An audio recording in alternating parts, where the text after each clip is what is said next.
Bismillahirrahmanirrahim. Assalamualaikum warahmatullahi wabarakatuh.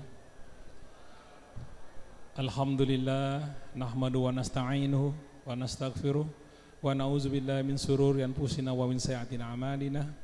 May yahdihillahu fala mudhillalah wa man yudlil fala hadiyalah. Wa asyhadu an la ilaha illallah wa la syarikalah wa asyhadu anna Muhammadan abduhu wa rasuluh. Bapak-bapak, ibu-ibu, hadirin yang dirahmati Allah, juga pendengar Radio Silaturahim dan pemirsa Rasil TV yang disayang Allah, kami sekarang sedang berada di Masjid Baitur Rahman yang beralamat di Pondok Cikunir Indah, dan memang masjidnya juga indah, dibangun oleh warga sini asli, insinyurnya, arsiteknya memang orang sini asli. Di sini ada dokter, ada insinyur, ada sarjana sosial, semua bekerja sama untuk membangun masjid ini. Alhamdulillah, masjidnya megah dan nyaman ya, AC-nya sangat dingin sekali. Ya, kami sedang berada di Pondok Cikunir Indah di Masjid Baitur Rahman. Acara ini adalah pengajian 2 kerjasama DKI Masjid Baitur Rahman dengan paguyuban masjid-masjid dan musola se-Bekasi Selatan. Dan acara ini juga direlay oleh Radio Rasil dan juga Rasil TV. Kami ucapkan terima kasih atas kehadirannya. Baik, kita mulai saja acara ini. Rasil dan juga pemirsa Rasil TV, kita mulai saja pengajian 2 pada hari ini. Mari kita dengarkan guru kita yang akan memberikan ilmu kepada kita, Ustadz Husein Alatas. Kepada Ustadz Husein Alatas kami persilakan.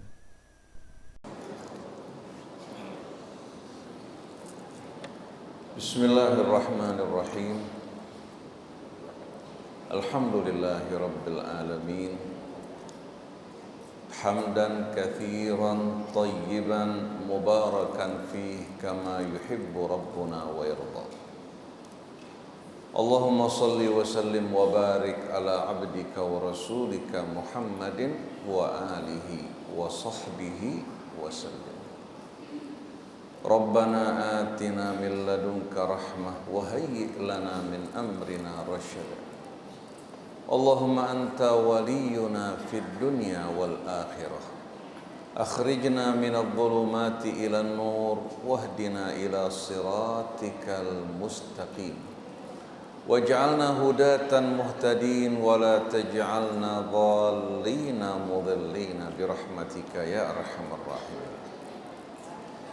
Amma ba'du, para jamaah hadirin hadirat yang berkumpul pada pagi hari ini di Masjid Baitur Rahman, Pondok Cikunir Indah yang dirahmati Allah. Salamullahi alaikum jami'an wa rahmatullahi wa barakatuh.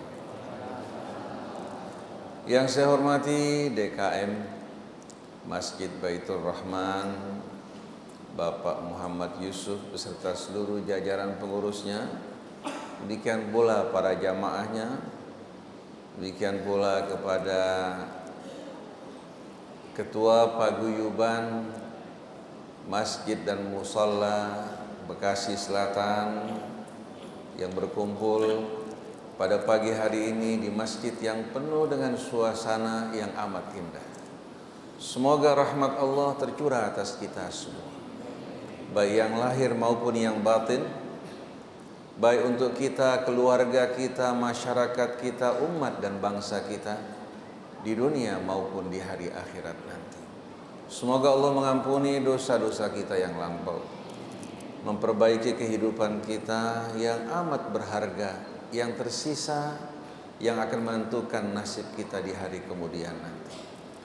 Semoga Allah tidak menjadikan kita dari orang-orang yang mengkhianati Allah, mengkhianati Rasulnya, begitu pula mengkhianati bangsa kita, mengkhianati nurani kita.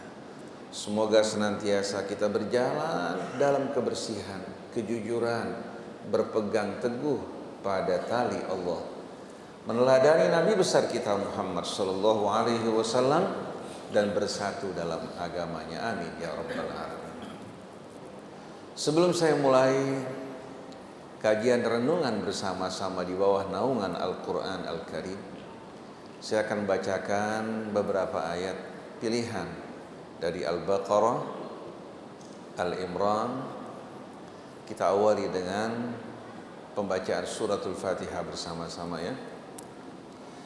A'udzu billahi minasy syaithanir rajim.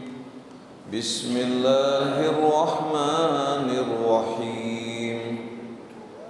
Alhamdulillahi rabbil alamin. Ar-Rahmanir Rahim. Maliki yaumiddin. Iyyaka na'budu wa iyyaka nasta'in. Ihdinas siratal mustaqim. Siratal ladzina an'amta 'alaihim ghairil maghdubi 'alaihim waladdallin.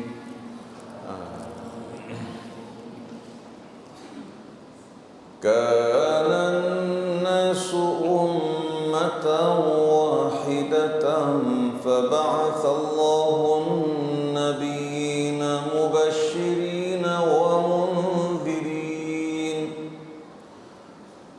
wa anzala ma'ahumul kitaba bil haqqi liyahkuma bainan nasi fima ikhtalafu fihi wa ma ikhtalafa fihi illa alladhina utuhu min ba'di ma ja'atuhumul bayyinatu baghyan bainahum fahadallahu alladhina amanu lima ikhtalafu fihi minal haqqi bi'idhnihi wallahu yahdi man yasha'u ila siratin mustaqim.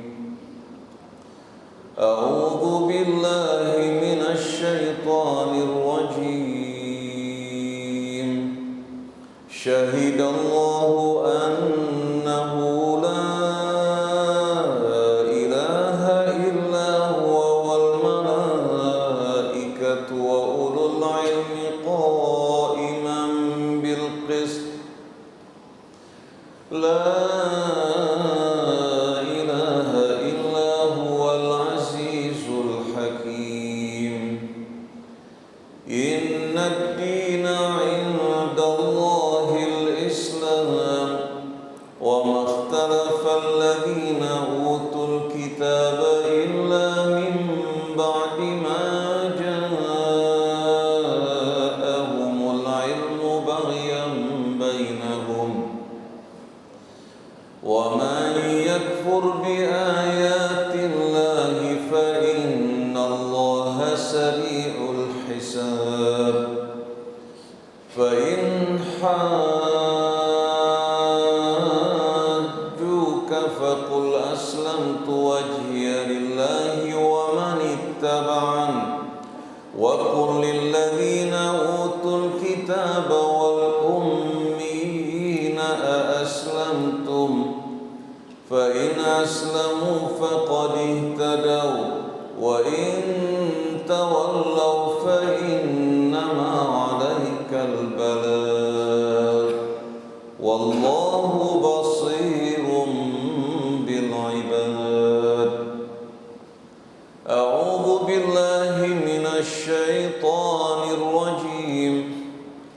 Qul amanna billahi wa ma unzila 'alaina wa ma unzila 'ala Ibrahim wa Ismail wa Ishaq wa Yaqub wal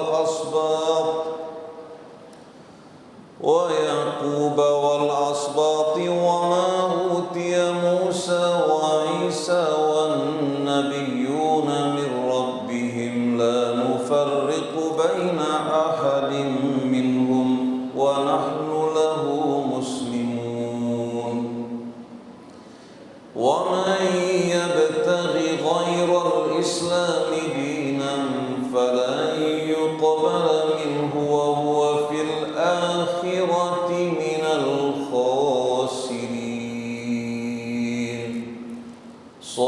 Sadaqallahul azim.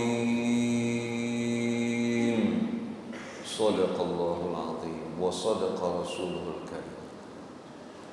Wa nahnu ala dzalika minasyahidin. Para jamaah hadirin hadirat yang dirahmati Allah.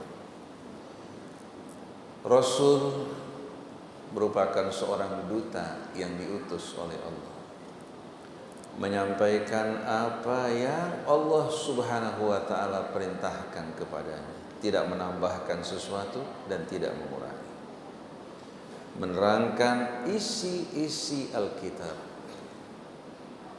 Dan Allah katakan padanya, "Qul ma yakunu li an ubaddilahu min tilqa'i nafsi in attabi'u illa ma yuha ilayya."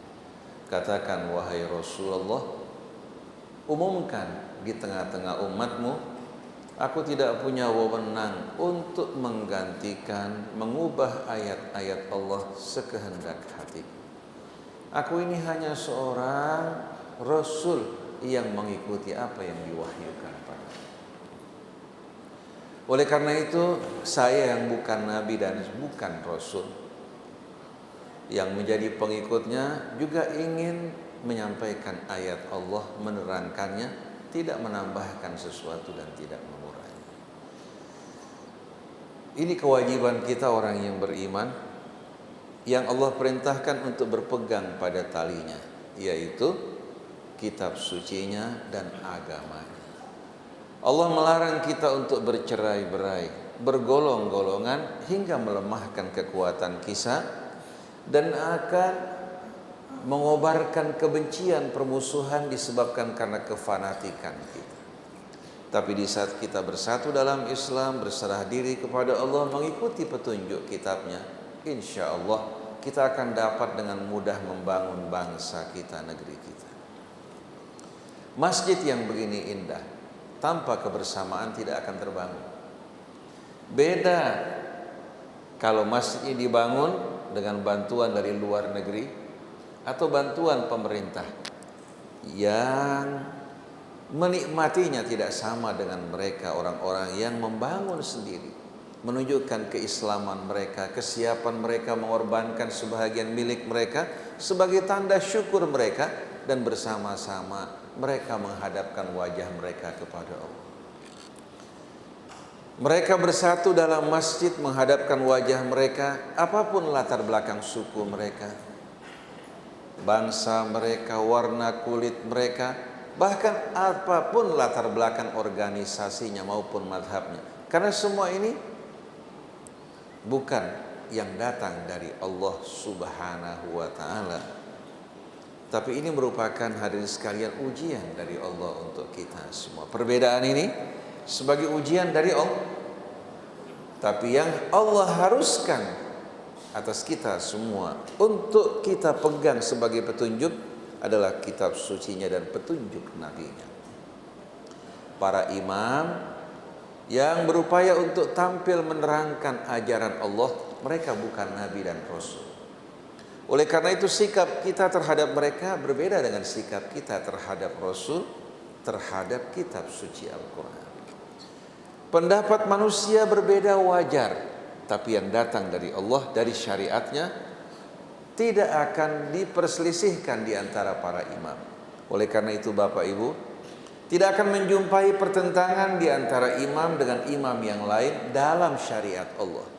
Perbedaan terjadi pada apa-apa yang tidak ditegaskan oleh wahyu, yang kembali kepada ijtihad, interpretasi manusia, bisa benar, bisa salah, bisa cocok hari ini, belum tentu cocok pada hari esok. Maka jangan kefanatikan membuat kita tersekat-sekat, tapi bersatulah dalam sesuatu yang akan menjadi ikatan antara kita semua, yaitu dalam iman dan Islam. Begitu kita bersatu dalam iman dan Islam, kita memandang saudara kita yang berbeda madhab, berbeda organisasi, bukan satu hal yang akan membuat kita saling menjauh, tapi ini merupakan ujian dari Allah untuk menguji siapa yang terbaik di antara kita dalam amalnya, akhlaknya, tutur katanya, dan cara hidupnya. Maka mari bersama-sama kita berlomba-lomba untuk menyesuaikan diri kita dengan tuntunan Allah dan bimbingan Nabi-Nya. Berlomba-lomba untuk membuat dan menghasilkan yang terbaik dengan potensi yang Allah berikan, baik umur kita, kekuatan kita, kesehatan kita, harta kita, pendidikan kita. Mari kita bekerja tanpa melihat ke kanan maupun ke kiri, tapi kita bekerja dengan melihat Allah, baik dalam kesendirian maupun dalam keramaian. Allah mengetahui bisikan hati kita. Para jamaah hadirin hadirat yang dirahmati Allah, kira-kira sadar tidak kita ini sebenarnya bersaudara, sedarah dan sedaging, bahkan sekandung? Kira-kira kita sadari hal ini apa tidak? Kebanyakan dari kita tidak. Kita hanya merasakan persaudaraan di antara saudara kita yang berasal dari ibu yang sama, yang dekat dengan kita. Padahal kita semua ini, apapun suku kita, bangsa kita, warna kulit kita, bahasa kita, kita ini saudara seayah seibu. Bukan saudara tiri, saudara seayah seibu. Lalu bagaimana kewajiban di antara sesama saudara? Bukankah Allah ingatkan kita pada awal suratun Nisa? A'udzu billahi minasy syaithanir rajim. Bismillahirrahmanirrahim. Ya ayyuhan nasu ittaqu rabbakumul ladzi khalaqakum min nafsin wahidah وخلق منها زوجها وبث منهما رجالا كثيرا ونساء واتقوا الله الذي تساءلون به والأرحام إن الله كان عليكم رقيبا. Begitu pula dalam surah Al-Hujurat. Ya ayyuhan nasu inna khalaqnakum min dzakarin wa untha wa ja'alnakum syu'uban wa qabaila lita'arafu inna akramakum 'indallahi atqakum innallaha 'alimun khabir. Coba renungkan dua ayat ini sebelum kita merenungkan tadi ayat yang kita baca. Wahai umat manusia, bertakwalah kalian kepada Tuhan kalian. Hendaklah masing-masing menjaga memelihara dirinya dalam ketakwaan, tidak keluar dari rel kebenaran. Tuhan kalian yang telah menciptakan kalian min nafsin wahid, baik itu pria wanita, baik itu keluarga besar umat manusia, seluruh yang menempati permukaan bumi ini diciptakan min nafsin wahidah, baik jiwanya, jasadnya, semua diciptakan dari asal usul yang sama. Wa khalaqa minha zawjaha, Allah ciptakan pasangannya juga dari nafsun wahidah, dari asal usul yang sama, dari jiwa yang sama. Allah Subhanahu wa ta'ala menciptakan pasangan pria dan wanita.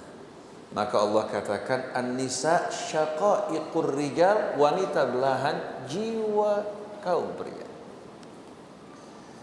Laki-laki sendiri tidak akan sempurna, begitu pula perempuan. Tapi begitu disatukan pria dan wanita, kemudian mereka terikat dengan ikatan yang sama, iman dan Islam, mengikuti petunjuk Allah, mereka akan merasakan kehidupan mereka baru akan penuh arti.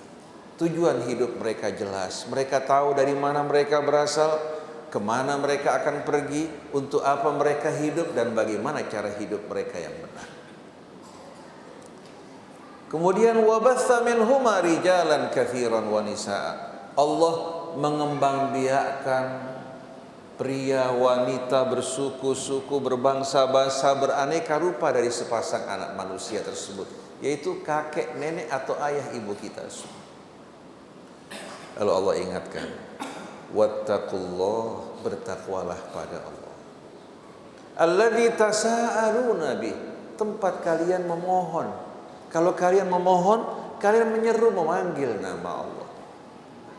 Wal arham, perhatikan para jamaah, setelah wattaqullah wal arhama, bertakwalah pada Allah dalam menjaga hubungan rahim kalian. Hubungan rahim ini sebatas ayah ibu anaknya. Apa kita semua terikat dengan hubungan rahim? Kita semua keluar dari rahim ibu yang sama. Bertakwalah pada Allah, jaga hubungan rahim kalian. Innallaha kana 'alaikum raqiba, sesungguhnya Allah senantiasa mengawasi sikap kalian dalam memelihara hubungan ini. Siapa yang menjaga rahimnya, rahmat Allah akan terus tercurah atas dirinya. Yang memutuskan rahimnya, Allah akan putuskan dari rahmat. Oleh karena itu kita dilarang untuk memboikot saudara kita lebih dari 3 hari. Harus dicairkan. Kalau tidak, rahmat Allah akan jauh dari kita. Dan saudara kita ini bukan yang lahir dari ibu kita yang dekat, tidak. Semua hadirin sekalian merupakan saudara kita. Kewajiban di antara kita untuk saling bekerja sama. Apa yang kita cintai untuk diri kita, kita cintai untuk saudara kita. Apa yang tidak kita sukai untuk diri kita, jangan kita berikan untuk saudara kita. Berikanlah apa yang kita suka bagi orang lain. Niscaya akan menumbuhkan cinta kasih dan saling menghargai di antara kita. Oleh karena itu, tidak ada seorang pun dari kita yang suka diremehkan, dikecilkan, direndahkan, disakiti ataupun dianiaya. Apakah patut kita melakukan hal ini pada orang lain?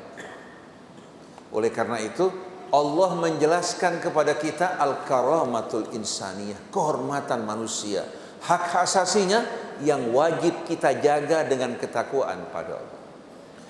Nabi kita menyamakan darah manusia, kehormatannya, hartanya sama dengan hari ke-10 bulan Dzulhijjah, di bulan yang haram, di negeri yang diharamkan Allah. Ini disampaikan Nabi dalam deklarasi ketika Nabi menyampaikan khutbahnya pada hadirin sekalian haji perpisahan beliau, bahwa ketahuilah darah kalian, harta kalian, kehormatan kalian haram, diharamkan Allah sebagaimana Allah mengharamkan hari ke-10 ini di bulan Dzulhijjah, di negeri yang diharamkan Allah dan di bulan yang diharamkan Allah.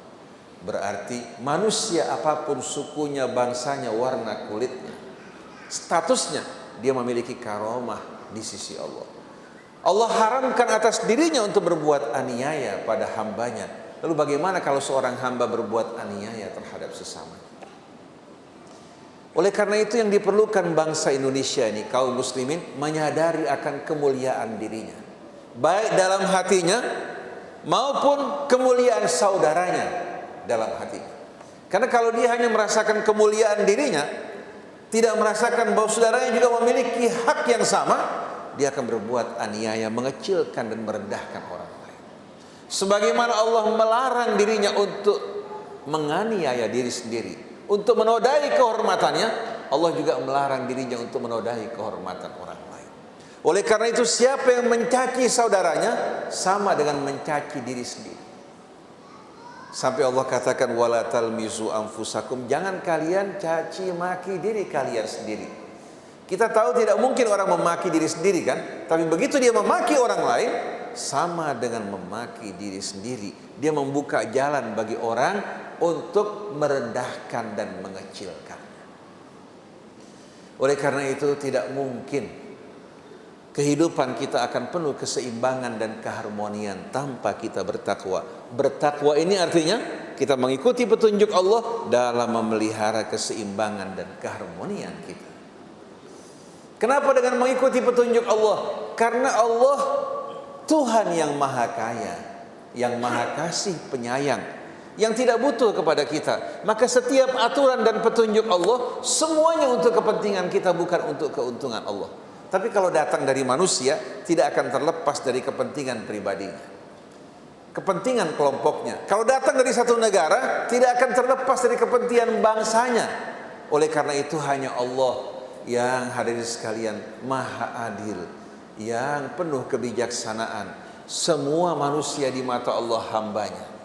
Tidak ada satupun bangsa yang lebih mulia dari bangsa yang lain karena nasabnya, tapi karena iman takwanya. Allah muliakan Bilal yang berkulit hitam, muliakan Salman dari Persia, muliakan Suhaib dari Rum, muliakan Khabbab ibn al-Arab dan lain-lainnya karena iman ketakwaannya. Sedangkan Abu Lahab, paman Nabi, Abu Jahal kerabat Nabi, direndahkan oleh Allah karena ingkar dan kekafirannya. Maka setiap orang dari kita ini punya kesempatan untuk mengerjakan amal-amal yang akan memuliakan diri kita di dunia maupun di akhirat. Jangan kita merasa kita apa?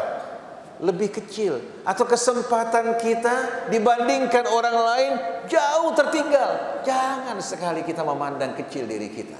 Ketahuilah, kalau seorang yang memiliki harta 1 miliar, dia mengeluarkan 100 juta, sama orang yang punya 100 ribu mengeluarkan 50 ribu, yang punya 100 ribu lebih mulia.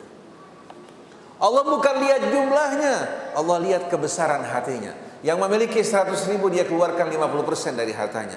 Yang memiliki 1 miliar hanya mengeluarkan 1/10. Allah lihat manusia dalam beramal dari apa? Kualitasnya, bukan dari kuantitas. Oleh karena itu, orang-orang Indonesia, kalau dia beriman, bertakwa, beramal, berjuang, dia lebih mulia dari orang Arab. Kalau sahabat Nabi hidup bersama Nabi, akan sebagai sahabat, tapi saudara-saudara Nabi bukan mereka. Saudara-saudara Nabi adalah bapak ibu sekalian. Rasulullah pernah dalam satu hadis mengatakan, aku amat rindu kepada siapa? Kepada saudara-saudaraku. Para sahabat mengatakan, alasna ikhwanaka ya Rasulullah, bukankah kami saudara-saudara kamu? Nabi mengatakan, la bal antum ashabi, kalian sahabat-sahabatku. Fa amma ikhwani fahumul ladzina amanu bi walam yarawni fa kaifa idza ra'awni. Saudara-saudaraku yang beriman pada aku padahal mereka tidak melihat aku, bagaimana kalau seandainya mereka melihat? Bapak ibu ini jauh masanya dari Rasul. Dari etnik bangsa pun cukup jauh, walaupun di atas kita bersatu. Tapi kenapa justru bapak ibu beriman pada Allah, cinta pada ayatnya, cinta pada nabinya, cinta kepada rumah Allah, cinta kepada sesama kaum muslimin. Ini merupakan kedudukan yang amat mulia. Sekarang tidak terlihat. Jangan kita beranggapan mereka yang hafal Quran, yang membaca dengan suara indah di Mekah lebih mulia dari bapak ibu. Sama sekali tidak. Kemuliaan ditentukan oleh apa? Oleh kualitas iman, amal, dan takwa kita pada Allah. Jadi Allah Subhanahu wa ta'ala dalam mengadili manusia, mengadili mereka sesuai dengan potensi yang Allah berikan pada mereka. Oleh karena itu mari kita berlomba-lomba. Jangan kita mau kalah dalam kebaikan. Kalau dalam keburukan kita di belakang, dalam kebaikan kita harus terdepan. Dan bapak ibu jangan merasa minder, jangan merasa kecil. Kemuliaan bapak ibu dilindungi, dijaga oleh Allah Subhanahu wa ta'ala. Jadi kita semua berasal dari ayah ibu yang sama, diciptakan juga dari asal usul yang sama. Kemudian agama yang Allah turunkan sebagai pedoman hidup manusia dari mulai Adam sampai kepada Nuh, sampai kepada Hud, Saleh, Ibrahim, Lut, kemudian dilanjutkan pada anak keturunan Ibrahim, Ishak, Yakub, kemudian Musa, Daud, Sulaiman, hingga Nabi terakhir dari Bani Israel yaitu Isa ibnu Maryam. Begitu pula melalui jalur Ismail sampai kepada Nabi terakhir, Nabi kita Muhammad sallallahu alaihi wasallam, yang dibawa oleh mereka semuanya sama, mengajak kita untuk bersatu dalam agama Allah, menyembahnya dan tidak bercerai-berai. Oleh karena itu pesan dari Ibrahim, dari Nabi kita semua, wala tamutunna illa wa antum. Nah, saya ingin tanya pada bapak ibu, Kalau pesan Allah agar kita hidup mati dalam keadaan muslimin, bagaimana kalau sebahagian dari kita memilih untuk hidup berkelompok-kelompok dan bergolong-golong? Kira-kira Allah akan ridho pada mereka atau tidak? Pada ayat 30 dari surat Rum, Allah mengatakan wala takunu minal musyrikin. Jangan kalian tergolong dari orang-orang musyrik. Kita bertanya, siapa yang kau maksudkan dengan mereka ya Allah? Minal ladzina farraqu dinahum. Itu mereka-mereka yang memecah belah agama mereka hingga mereka berfirqah-firqah, bergolongan-golongan. Wa kanu syi'a. Kullu hizbin bima ladaihim farihun. Tiap kelompok merasa bangga dengan apa yang ada pada mereka.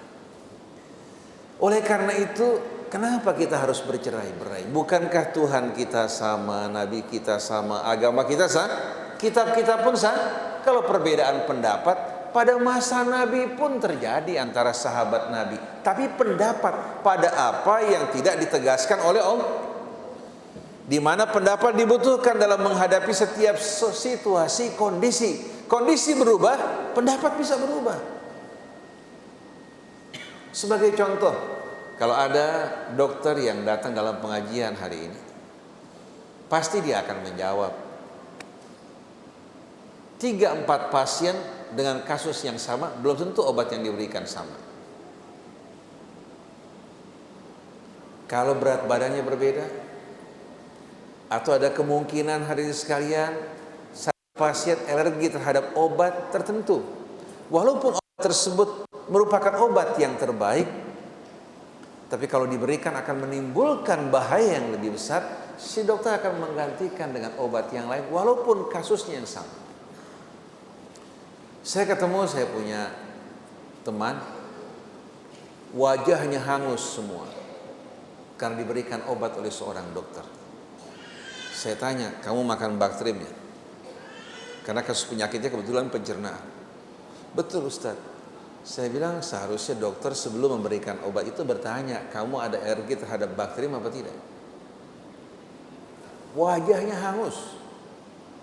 Alhamdulillah tidak terjadi yang lebih berat. Karena mengandung sulfat tidak cocok dengan dirinya. Ada obat-obatan yang dengan mudah bisa menimbulkan alergi. Saya punya istri makan obat katakan pengencer darah seperti Askardia. Saya berikan lagi Plavix karena kebetulan darahnya lagi mengental. Gak lama kemudian detak jantungnya meningkat, keringat dingin, terjadi alergi dan darahnya langsung drop. Akibat apa? Saya juga salah. Tapi karena kondisi malam hari darahnya mengental, dia merasa agak berat, saya berikan dua-duanya. Seharusnya jangan dua-duanya, mendingan dua dari jenis yang sama daripada dicampur yang kadang-kadang tidak cocok bagi seseorang. Jadi dokter bisa memberikan resep berbeda pada pasien yang kasusnya sama. Karena kondisinya begitu pula seorang alim, seorang dai, bisa dia memberikan bimbingan petunjuk kepada masyarakat, situasi, kondisi, keadaan bisa melahirkan perbedaan fatwa. Satu orang di kampung bertanya, Ustadz, berapa fidyah yang saya mesti bayar kalau saya meninggalkan puasa? Kita tanya, berapa kebiasaan kamu makan? Karena di kampung sama di Jakarta berbeda. Betul hadirin sekalian? Jadi harus diberikan sesuai dengan apa yang biasa dimakan. Oleh karena itu, guru setempat yang tahu yang lebih layak untuk memberikan fatwa tergantung situasi kondisi yang dihadapi. Begitu pula sahabat Nabi dalam memberikan fatwa. Nah, fatwa-fatwa ini kembali kepada ijtihad yang terkadang sifatnya situasional dan kondisional. Pernah dengar nggak Imam Syafi'i ridwanullahi alaih ditanya di Irak dia memberikan fatwa, ditanya di Mesir memberikan fatwa, bahkan di Mesir dua fatwanya bisa berbeda. Ulama yang berilmu tahu itu wajar, tapi orang yang awam mengatakan Imam Syafi'i pelin-pelan. Kalau dalam syariat yang datang dari Allah, dia tidak akan berbeda dengan Maliki dan lain sebagainya. Tapi dalam fatwa berbeda masa, kondisi, orang yang bersangkutan, terkadang fatwa yang diberikan berbeda satu dengan lain. Kalau tidak percaya, ada beberapa dokter yang katakan tamat dari sekolah yang sama, kemudian mereka buka praktek. Coba satu orang yang sakit, bawa kepada setiap dokter tersebut, lihat resep masing-masing, sama apa tidak? Tidak sama. Kira-kira boleh nggak saling menyalahkan? Tidak. Artinya apa? Dokter masing-masing dengan apa? Dengan diagnosisnya, berbagai macam jenis obat untuk hal tersebut banyak. Dengan ijtihad dia memilih, katakan satu Cipro, satu lagi katakan memilih umpamanya amoxicillin, itu masing-masing dengan hak. Begitu pula dalam fikih, beda dengan syariat yang datang dari Allah Subhanahu wa taala. Jadi jangan kita karena perbedaan pendapat langsung kita mengelompokkan diri, berfanatik pada kelompok kita, dan loyalitas kita hanya kepada kelompok ini merupakan perbuatan yang bisa menjerumuskan kita dalam syirik dan api neraka. Tapi hendaklah kita semua menyadari bahwa kita punya Tuhan satu, Nabi kita sama, kitab kita sama. Kalau orang bertanya, siapa kamu? Katakan ana muslim. Dan nahnu muslimun, ini akan mempererat hubungan kita, akan memberdayakan potensi kita, dan akan membawa keberkahan sebagaimana para jamaah yang membangun masjid ini. Ada yang insinyur, ada yang dokter, ada yang pengusaha, ada yang mampu untuk memegang bidang administrasinya, dengan kebersamaan terbangun satu bangunan yang amat indah. Begitu pula bangsa ini tidak mungkin dapat dibangun tanpa kebersamaan. Nah, kebersamaan ini harus ada ikatan. Ikatan tersebut di antara kita yang paling indah adalah iman. Oleh karena itu, wala kita semua orang yang beriman adalah wala iman, loyalitas keimanan, bukan loyalitas madhab, bukan loyalitas sekte, bukan loyalitas golongan, bukan loyalitas etnik maupun bangsa. Loyalitas yang tadi saya sebutkan itu namanya loyalitas kepada taghut. Sedangkan loyalitas kita pada Allah, atas dasar loyalitas kita kepada Allah Ta'ala, kita loyal pada Rasulnya sebagai duta dari Allah. Atas dasar loyalitas kita pada Allah dan Rasulnya, kita loyal kepada sesama orang yang beriman. Mengingat kebersamaan membutuhkan pemimpin, maka dengan sendirinya wala dan loyalitas kita akan memilih wali, pemimpin dari orang yang beriman. Ini merupakan ujung tombak. Wala ini inti dari keimanan. Kalau iman tanpa wala, imannya tidak berarti sama sekali. Jadi Allah perintahkan kita hidup bersama, bukan sendiri-sendiri. Nabi diutus bukan hanya mengajarkan sholat, bukan mengajarkan puasa semata, atau berumrah maupun berhaji. Nabi diutus untuk membimbing kita bagaimana kita hidup dengan benar. Nah, saya ingin bertanya, tanpa ada kebersamaan, tanpa ada ikatan, tanpa ada pemimpin yang memimpin kita sesuai dengan wala dan loyalitas kita, kira-kira apa hasilnya? Oleh karena itu saya bertanya, bagaimana pendapat para jamaah hadirin sekalian yang menyerahkan kepemimpinan kepada wali yang loyalitasnya tidak sama dengan kita? Kira-kira kita akan dipimpin menuju keimanan, keislaman, keridhaan Allah, atau sebaliknya? Oleh karena itu saya merasa heran hadirin sekalian, kenapa banyak orang yang berupaya untuk melakukan pembenaran, memberikan dalil bahwa kita boleh mengangkat pemimpin dari orang yang tidak beriman. Padahal ini merupakan ujung tombak. Ini merupakan hadirin sekalian poros kehidupan kita, di mana kebersamaan membutuhkan ikatan dan pemimpin. Ikatan tersebut harus benar-benar mengikat kita, membangun loyalitas di hati kita semuanya. Maka dengan tegas Allah mengatakan, innama waliyukum Allah wa rasuluhu walladzina amanu. Sesungguhnya wali kalian hanyalah Allah sebagai Tuhan kita, wa rasuluhu, duta yang datang dari Allah membawa pedoman hidup bagi kita, walladzina amanu, dan sesama orang yang beriman, karena kita memiliki loyalitas yang sama. Maka barang siapa yang mengangkat walinya bukan dari orang yang beriman, Allah akan kumpulkan bersama mereka di hari akhirat nanti. Saya berikan contoh buat para jamaah sekalian. Kira-kira pembangunan bangsa kita dalam bidang ekonomi, dalam bidang sosial ini terikat amat erat dengan ekonomi. Dalam bidang budaya dan hukum, sejalan dengan tujuan Islam apa tidak? Bandingkan dengan apa yang Rasulullah lakukan. Rasulullah hijrah dari Mekah ke Madinah dalam waktu 3 tahun dengan loyalitas yang sama kepada Allah, kepada Rasulnya orang yang beriman, bisa merebut perekonomian dari tangan orang Yahudi. Orang Yahudi tadinya merupakan bankir-bankir yang menguasai Madinah, memberikan pinjaman kepada siapa? Kepada penduduk Madinah. Untuk membuat rakyat Madinah meminjam, maka orang Yahudi mengobarkan peperangan. Orang Yahudi dengan pandai, seperti saat ini ada Amerika, ada negara-negara baratnya, kelihatan hadirin sekalian mereka merupakan negara yang berdaulat, padahal di belakang mereka Zionis dengan ekonomi yang mengendalikan mereka semuanya. Pada zaman itu ada Yahudi Bani Nadir, ada Yahudi Bani Qainuqa, ada Yahudi Bani Quraidah, ada Yahudi Khaybar. Setiap kelompok Yahudi ini punya sekutu orang-orang Arab. Mereka merupakan bankir-bankir, bukan orang yang suka bekerja, tapi mereka orang yang demen merantaikan keuangan atau meribakan uang mereka dari hasil kerja orang lain. Yahudi Bani Nadir bersekutu dengan Khazraj, Yahudi Bani Quraidah bersekutu dengan Aus.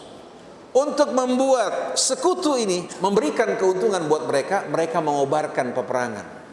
Begitu peperangan berkobar, mereka pinjam uang kepada orang Yahudi. Akhirnya harta mereka, aset mereka semua digadaikan. Akhirnya disebabkan ketergantungan, maka doktrin Yahudi berlaku atas mereka. Seperti nelayan-nelayan yang harus pinjam uang sewaktu akan berlayar. Dari mulai solarnya, kebutuhan keluarganya, dengan perjanjian begitu pulang, mereka harus jual ikan mereka dengan harga yang ditentukan. Sepanjang mereka mencari ikan, mondar-mandir, semua hasilnya diberikan pada orang yang mengikat mereka dengan uang. Padahal kalau mereka mau jual di pasar bebas, mereka bisa mendapatkan keuntungan yang besar. Seperti inilah dulu Yahudi berkuasa, dan seperti saat ini juga mereka berkuasa. Dengan peperangan yang mereka kobarkan, senjata mereka laku. Dengan pinjaman uang, membuat mereka harus menjual aset mereka. Hampir dikatakan kota Madinah pada saat itu 90% kekayaannya dikuasai Zionis. Nabi langsung masuk di tengah-tengah mereka, menghapuskan permusuhan jahiliyah. Demikian pula dendamnya. Setelah itu mempersaudarakan di antara mereka, kemudian membangun ekonomi mereka melalui perdagangan. Hutang-hutang orang-orang Madinah dibayar melalui usaha mereka, dan dari rampasan-rampasan perang berhasil melunasi utang orang Yahudi. Akhirnya membuat bank-bank mereka mengalami kebangkrutan. Akhirnya setelah umat Islam bersatu mulai maju berkembang, orang Islam tidak perlu lagi pinjam untuk berdagang. Mereka berdagang ke Syam, berdagang ke Habasyah dari uang usaha mereka, bukan pinjaman Yahudi yang membuat keuntungan seluruhnya diberikan untuk mereka, keletihannya ditanggung oleh orang-orang Madinah. Ekonomi berkembang dengan pesat, dalam waktu 3 tahun pindah ke tangan kaum muslimin. Ini yang membuat orang-orang Yahudi geram, berkhianat, berupaya membunuh Rasul, karena kekuasaan mereka melalui ekonomi telah hadirin sekalian tercabut dari orang-orang yang tadinya mereka kuasai. Nah, sekarang saya ingin bertanya, kebijakan ekonomi dalam negeri kita, proteksi monopoli yang berlangsung untuk kepentingan umat Islam atau untuk kepentingan anak bangsa kita secara adil, atau untuk kepentingan para taipan? Untuk para taipan asing maupun asing. Dari pasar tradisional, rakyat kecil tadinya dagang sebagai pemilik modal, pengusaha. Sekarang di pasar tradisional yang tersisa, rentenir datang memberikan pinjaman buat mereka pagi, sore para pedagang harus membayar. Yang mereka terima keuntungan amat sedikit, terkadang mereka harus berhutang kembali. Ini true story. Silahkan ke pasar-pasar tradisional, lihat bagaimana rentenir berkuasa di tengah mereka. Apalagi kalau sudah ujian masuk sekolah, kemudian kebutuhan untuk menikahkan anak, usaha mereka begitu sempit, terpaksa mereka minjam dalam jumlah besar yang membuat mereka terjajah. Sedangkan yang bekerja di mal-mal hanya sebagai apa? Buruh budak-budak dengan gaji tertentu yang tidak layak diberikan pada mereka dengan sistem outsourcing. Pada saat mereka kuat bekerja, pada saat mereka sakit lemah diabaikan begitu saja. Jadi saksikan bagaimana 90% perekonomian kita dikuasai asing, dikuasai kalangan Taipan. Belum lagi hadiskan kekayaan hutan kita, kekayaan tambang kita, semua dikuasai mereka, sampai hak paten tempe pun dikuasai Amerika. Tempe, hak patennya. Kemudian kedelainya pun yang bisa kita tanam di negeri kita harus mereka yang tanam. Kalau tidak, ancaman untuk hutang luar negeri kita tidak akan dijadwal ulang. Jadi kalau perekonomian bangsa dikuasai, kita hanya menjadi pasar. Uang kita, hadirin sekalian, keluar disedot oleh mereka. Apalagi yang tersisa buat kita. Kira-kira punya kemerdekaan apa tidak? Oleh karena itu, kita menginginkan pemimpin yang memimpin itu dalam kebijakannya berpihak pada rakyat, membangun pasar tradisional kembali, membuat rakyat bisa menjadi pemilik bukan budak, membuat lapangan pekerjaan betul-betul terjadi pemerataan di tengah-tengah masyarakat, bukan monopoli yang dilakukan oleh para Taipan dengan mal-mal yang mereka bangun di mana-mana tempat. Bapak Ibu jangan merasa bangga kalau bisa belanja dengan menggesek kredit card atau dengan ATM atau dengan cash. Jangan merasa bangga mempunyai kelebihan dibandingkan saudara-saudara kita. Sebetulnya kita masuk dalam perangkap yang telah mereka buat. Uang kita bukan untuk bangsa kita, bukan untuk rakyat kita, bukan untuk saudara kita, tapi uang kita masuk dalam kantong mereka. Hitungan detiknya masuk bukan lagi jutaan, tapi bisa ratusan bahkan sampai ribuan miliar masuk kantong mereka. Kira-kira ada nggak semangat di hati kita untuk merdeka? Kira-kira mungkin nggak saya atau Bapak seorang sendiri-sendiri berjuang untuk kemerdekaan? Mustahil. Harus bersama dan membutuhkan pemimpin yang bijak, di mana kebijakannya adil untuk kepentingan rakyat. Dia kembali membangun ekonomi rakyat, membangun wira usaha. Kalau bisa membangun di setiap kota saja ratusan ribu pengusaha yang mandiri, diberikan pinjaman, tapi pinjaman yang tidak berbunga yang bisa membangunkan dia dalam waktu relatif singkat, perekonomian akan pindah. Kalau sekarang, kalau kita berani macam-macam terhadap para Taipan tersebut, begitu mereka hentikan distribusi, mereka lakukan penutupan yang mereka kuasai dari berbagai macam kebutuhan logistik, saya yakin rakyat bakal demo, bakal bergolak. Begitu mereka tutup, mereka hentikan, harga barang akan membumbung tinggi. Ini kesalahan kita selama ini. Oleh karena itu dibutuhkan kebersamaan, kesediaan kita untuk bekerja demi bangsa negara kita. Oleh karena itu kita berharap Bapak Ibu jangan sering-sering ke mall. Jangan sering-sering ke mall. Kalau perlu setahun sekali aja. Uangnya mendingan gunakan untuk membeli apa? Membeli barang-barang dari saudara kita, bisa melalui online. Ini kalau seandainya penduduk kampung atau katakan paguyuban, musola, masjid Bekasi bisa menginventarisir jumlah usaha-usaha yang dimiliki saudara kita. Ada yang dagang baju muslimnya, baik pria wanita, ada juga kebutuhan pokoknya. Kalau bisa kerjasama tanpa melalui mall, kita bisa mendapatkan kebutuhan kita. Uang kita balik kepada siapa? Kepada saudara kita. Ini yang kita harapkan. Kita ingin bangsa kita yang mulia, bangsa kita yang cerdas, bangsa kita yang santun, bangsa kita yang berpendidikan ini, yang kebanyakan yang beriman. Kalau dapat bersatu, sekejap mata kita akan mampu membolak-balik keadaan. Oleh karena itu jangan mau dipecah belah, NU, Muhammadiyah, Persis, Syiah, Sunnah. Kita tidak kenal semua nama ini. Yang kita kenal Islam dan Muslim. Nah, saya akan bacakan beberapa ayat tadi dan berikan sedikit keterangan. Semoga apa yang saya sampaikan ini bukan hanya sekedar masuk kuping kanan, keluar kuping kiri. Setiap hari ini saya berpikir bagaimana bisa membuat bangsa ini bergerak secara baik, bersatu, tidak melakukan kerusakan di dalam negerinya, dan bisa memperbaiki ekonomi. Kalau bisa ini kita lakukan, betapa indahnya. Paling tidak saya pergi meninggalkan dunia membawa sesuatu ke hadapan Allah, bukan menimbulkan fitnah, pertentangan, kebencian dan permusuhan. Ayat yang tadi saya baca dalam suratul Baqarah. Kanan nasu ummatan wahidah. Manusia pada asalnya merupakan satu umat karena ayahnya sama, ibunya sama, diciptakan dari asal usul yang sama, mereka merupakan satu Tapi ternyata satu umat ini berhadapan dengan musuh. Musuhnya tidak suka kalau umat ini bersatu. Sebagaimana gak senang suatu kakek dan nenek kita di surga, dia berusaha untuk membujuk mereka. Jadi kana nasu ummatan wahidah, ada jumlah yang dibuang dalam ayat ini, fakhtalafu. Tadinya mereka satu umat, tadinya mereka bersatu, ternyata mereka berselisih. Perselisihan ini bukan tanpa sebab. Persaingan di antara kita yang mendorong kita berbuat zalim pada saudara kita, berbohong terhadap mereka, memakan haknya, ditambah lagi setan berbisik terus-menerus untuk menjerumuskan kita.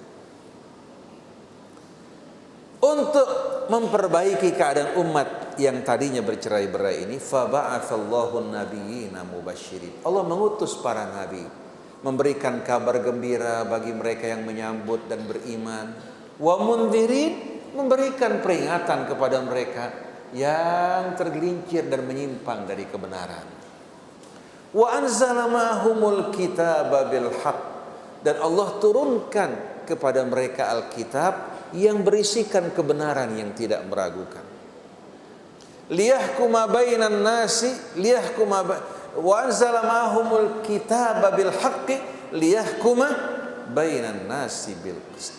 Allah turunkan Alkitab agar memberikan keputusan di antara manusia dengan seadil-adilnya. Tidak ada sama sekali sikap pilih kasih, diskriminasi karena kelompok, golongan, mazhab atau status.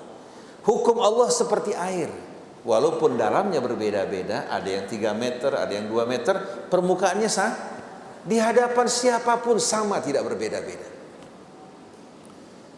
Kemudian bainan nasi fi makhtalafu fi, untuk memberikan keputusan di antara mereka pada apa yang mereka perselisihkan, kembalikan pada kitab Allah. Wa makhtalafa fihi illa alladzina utuhu min ba'di ma ja'atuhumul bayyinatu baghyan bainahum. Lalu Allah terangkan, dan tidak terjadi perselisihan di antara mereka kecuali setelah datangnya keterangan penjelasan yang sejelas-jelasnya. Jadi mereka berselisih bukan karena bodoh, bukan karena tidak tahu, justru setelah datang penjelasan yang sejelas-jelasnya. Saya ingin berikan gambaran buat Bapak Ibu. Orang Yahudi dulu, mereka yang menyebar luaskan kabar gembira bahwa Nabi akhir zaman akan datang. Mereka kenal Nabi tersebut seperti mereka kenal anak-anak mereka. Tapi begitu Nabinya datang, mereka berbalik. Kenapa? Karena ternyata yang disampaikan Nabi tidak sesuai dengan hawa nafsu mereka. Tidak sesuai dengan kepentingan mereka. Nabi mengajak kepada keadilan, sedangkan mereka sudah terbiasa dengan kezaliman, ketidakadilan. Agama ditafsirkan sesuai dengan kepentingan. Maka Allah bilang, baghyan bainahum. Jadi sebab perselisihan di antara manusia, wa makhtalafa alladzina utuhu illa min ba'di ma ja'atuhumul bayyinatu baghyan bainahum, tidak terjadi perselisihan di antara mereka kecuali setelah datang keterangan yang jelas dan gamblang, baghyan bainahum, karena kecondongan di hati mereka, kebiasaan mereka berbuat aniaya mengikuti hawa nafsu mereka. Kebiasaan berbuat aniaya. Saya ingin berikan contoh buat Bapak Ibu sederhana aja. Bapak Ibu pergi bersama istri, lalu saudara yang lain bersama istrinya. Di tengah jalan terjadi pertengkaran. Bapak dengan bapak. Ternyata yang salah si A, yang benar si B. Istri si B tahu bahwa suaminya salah. Tapi pada saat diminta menjadi saksi, kira-kira istri si B yang salah ini akan berpihak pada suaminya, apa akan membenarkan suami orang? Atau sebaliknya, istri si B yang salah, istri si A yang benar. Kira-kira Suami si B ini yang istrinya salah, berani nggak menyalahkan istrinya membenarkan istri orang? Kira-kira berani nggak? Si istri bilang, pasti kamu nih ada main sama dia. Sakit hati, kamu berpihak pada istri orang, bukan berpihak pada istri kamu. Sebagaimana suami juga yang salah akan berkata, kenapa kamu berpihak pada suami orang, bukan berpihak sama suami kamu, mendingan kamu kawin sama dia. Betul enggak? Artinya kita walaupun sama-sama tahu kebenaran, tapi tidak setiap orang bisa menerima kebenaran. Betul enggak? Ini kalau menyangkut suami istri. Kalau menyangkut kelompok, katakan NU sama Muhammadiyah, terjadi pertentangan antara dua orang, berdebat, yang Muhammadiyah atau yang NU salah. Kira-kira dari pihak yang salah mau nggak menyalahkan temannya? Padahal Allah perintahkan kita untuk menjadi penegak keadilan, walaupun konsekuensinya yang salah bapak kita, anak kita, kerabat kita. Dengarkan firman Allah, ya ayyuhalladzina amanu kunu qawwamina bil qist. Wahai orang yang beriman, jadilah kalian penegak keadilan. Syuhada adillah, kesaksian kalian semata-mata karena Allah. Walau ala anfusikum, walaupun yang dirugikan diri kalian. Awil walidain, atau kedua orang tua kalian. Wal aqrabin, maupun kerabat-kerabat kalian. Ini yang berat, kita semua sama-sama tahu. Tapi begitu berhadapan dengan kenyataan kita harus mengambil keputusan, ternyata kebanyakan dari kita berpihak pada hawa nafsunya, bukan pada kebenaran. Jadi pada dasarnya manusia ini satu umat, diberikan petunjuk oleh Allah, tetapi terjadi perselisihan setelah jelas kebenaran karena bagian bainahum, kecondongan orang lebih berat pada hawa nafsunya dan perbuatan aniaya. Kira-kira kita perlu membenahi nggak diri kita? Saya merasakan diri saya pribadi ini, waduh, luar biasa. Satu orang kadang-kadang mengatakan, gimana pada Ustaz? Betul nggak saya punya sikap? Saya tahu dia salah. Bagaimana seharusnya saya? Kalau saya katakan kamu salah, mungkin dia besok bakal membenci saya. Tapi kalau saya benarkan dia, Allah murka pada saya. Bisa-bisa ini menggelincirkan saya ke dalam api neraka. Karena saya orang yang berilmu, tapi ternyata saya berpihak pada kezaliman. Bahaya enggak? Ini yang berat dalam hidup ini bukan menghafal Quran, bukan tamat dari Al-Azhar, bukan berjubah, bukan pandai berbahasa Arab, bukan yang berat mengamalkan ilmu yang kita tahu. Ini yang paling sulit. Dan saya bersaksi atas nama Allah, ini yang paling berat dalam hidup kita. Nah, kira-kira kalau kita saling mengingatkan watawasau bil haqqi watawasau bis sabri, mudah apa tidak? Kalau sudah mulai menjadi kebijakan yang merata, karena pemimpin kita beriman, mudah nggak kita lakukan? Kemarin dalam dialog bersama Ustadz Heri Nurdi, seorang bertanya pada beliau, kok betapa susahnya kita mau mengamalkan Islam, ini nggak boleh, makanan ini dilarang, itu dilarang. Saya bilang, susahnya ini karena apa? Karena ini belum menjadi sistem dan kebijakan. Di Malaysia, orang kalau ingin belanja, walaupun di tempat non-muslim, orang Cina tidak boleh sama sekali dia menawarkan coklat yang mengandung lemak babi. Kalau berani dia menawarkan, jangankan menawarkan, kalau orang Islam beli coklat yang mengandung barang haram, si pedagang tidak memperingatkan, tokonya bisa ditutup. Saya punya tetangga berangkat ke Malaysia, masuk ke toko tas. Sampai di toko tas, dia minta lihat ini itu, kemudian jatuh pilihannya pada apa? Pada satu tas. Dia mengatakan, saya bisa lihat, oh nggak bisa Bu. Kenapa? Ini tidak dibolehkan untuk dijual ataupun ditawarkan untuk orang Islam. Jadi bagaimana kontrol pemerintah terhadap apa? Terhadap berbagai macam produk yang ditawarkan, orang Islam dengan sendirinya tahu jalur yang harus ditempuh. Kalau sekarang simpang siur, ada yang jalan ke timur, ke barat, ke utara, ke selatan, nggak ada rambu-rambu yang menjelaskan. Ini yang membuat kita bingung. Apalagi badan pengawasan makanan kita ini betul-betul kejujurannya tidak dapat dijamin. Kemudian lembaga-lembaga yang di atas memperebutkan label halal, bukan untuk menjamin kebersihan makanan kita, lagi berebut label halal karena label ini Kalau sampai hadirin sekalian, dia sebagai pengusahanya, semua perusahaan-perusahaan yang memproduksi barang-barang makanan bergantung padanya, akan menjadi sumber korupsi. Betul enggak hadirin sekalian? Oleh karena itu, alangkah indahnya kalau umat Islam berusaha untuk menjaga makanannya, karena ini menentukan kebersihan jiwanya. Syaitan tidak bisa berkuasa pada kita, tapi begitu kita makan haram, dengan mudah syaitan mengendalikan jiwa kita. Oleh karena itu dosa pertama yang dilakukan manusia makan yang dilarang. Ketika Nabi Adam memakan buah yang dilarang, pakaiannya tersingkap, auratnya nampak, akhirnya turun ke bumi padahal tadinya merupakan hamba yang dimuliakan Allah. Jadi sebab pertentangan, perselisihan bukan karena bodoh, hawa nafsu.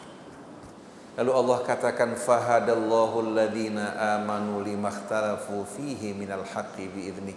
Allah memberikan bimbingan pada orang yang beriman, yang ikhlas untuk menemukan kebenaran yang diperselisihkan.